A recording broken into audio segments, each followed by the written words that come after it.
ذوالقرنین یہ کون تھے؟ اللہ رب العزت قرآن پاک میں فرماتا ہے وَيَسْأَلُونَكَ عَنْ ذِي الْقَرْنَيْنِ قُلْ سَأَتْلُو عَلَيْكُمْ مِنْهُ ذِكْرًا۔ مشرکین مکہ نبی اکرم صلی اللہ علیہ وسلم کی خدمت میں حاضر ہوئے، عرض کیا یا رسول اللہ، ہم آپ کے پاس 3 سوال لے کر آئے ہیں۔ پہلا کہ اصحاب کہف کون تھے، دوسرا سوال کہ ذوالقرنین کون تھے، تیسرا روح کیا ہے۔ یہ 3 سوال لے کر آپ کے پاس آئے۔ تو آج ہم جو بات کرتے ہیں وہ حضرت ذوالقرنین کے بارے میں کہ یہ ذوالقرنین کیا یہ نبی تھے یا کہ اللہ کے ولی بزرگ تھے۔ ان کے بارے میں جو مضبوط بات ہے وہ یہی ہے کہ یہ نبی نہیں تھے بلکہ یہ اللہ کے یہ ولی تھے، بزرگ تھے، نیک آدمی تھے، بلکہ نیک بادشاہ تھے۔ اور یہ وہ ہیں جنہوں نے مشرق سے مغرب اور یہ ساری دنیا کا انہوں نے سفر کیا، اور اللہ تعالیٰ نے ان کو بہت زیادہ سامان اور طاقت عطا فرمائی تھی ہر اعتبار سے۔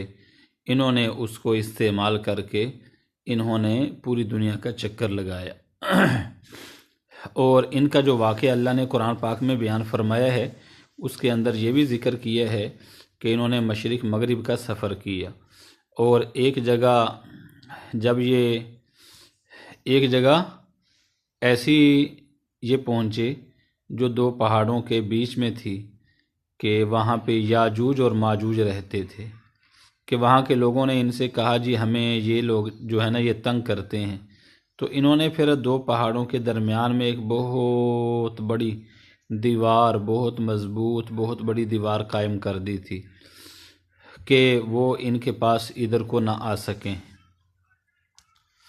تو انہوں نے پھر ایک دیوار قائم کر دی تھی،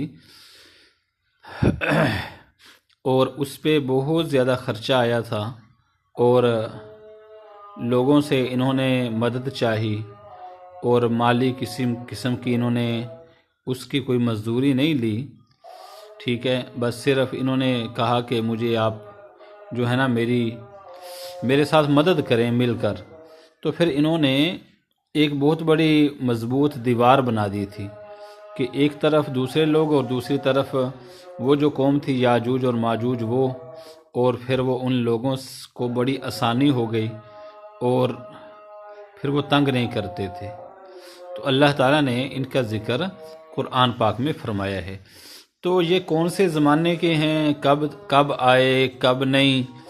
دیکھیں قرآن میں وہ واقعہ بیان کیا جاتا ہے جس سے کوئی سروکار ہو، جس میں کوئی سبق ہو، ٹھیک ہے، ایسا واقعہ بیان کیا جاتا ہے، اور اتنا ہی واقعہ بیان کیا جاتا ہے جس سے کوئی مقصد ہو، اور جو زائد بات ہوتی ہے اس کے بارے میں قرآن پاک خاموش رہتا ہے۔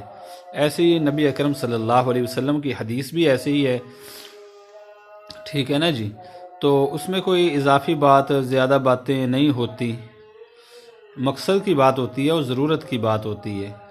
تو قرآن پاک میں اللہ تعالیٰ نے حضرت ذوالقرنین علیہ السلام کا بس اتنا سا واقعہ بیان کیے، باقی روایات بہت زیادہ ہیں، طرح طرح کے